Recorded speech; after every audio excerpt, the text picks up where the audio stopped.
சென்னை ஈசிஆரில் கடல் அலையில் சிக்கி உயிரிழப்பதை தடுக்க பாதுகாப்பு பணி தீவிரப்படுத்தப்பட்டுள்ளதாக தாம்பரம் மாநகர காவல் ஆணையர் அமல்ராஜ் தெரிவித்துள்ளார்.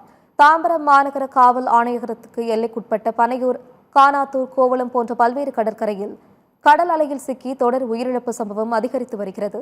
இச்சம்பவத்தை தடுக்கும் வகையில் கடற்கரையில் பாதுகாப்பு பணி தீவிரப்படுத்தப்பட்டுள்ளது.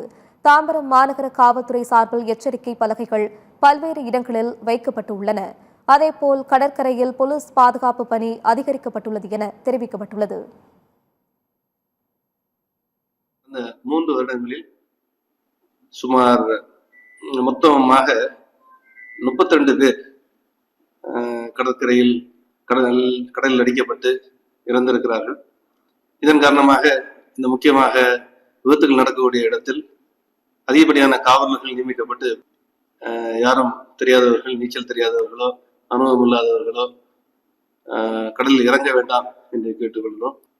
அதே மாதிரி மெரைன் போலீஸ் ஒரு கண்டிஜன் இந்த ஏரியாவில் வைக்கப்பட்டு நீச்சல் தெரிந்த இளைஞர்கள், மீனவ இளைஞர்கள் துணையுடன் கடலில் அகப்படுகிறவர்களை பாதுகாப்பதற்கான நடவடிக்கைகள் தொடர்ந்து மேற்கொள்ளப்பட்டு வருகிறது.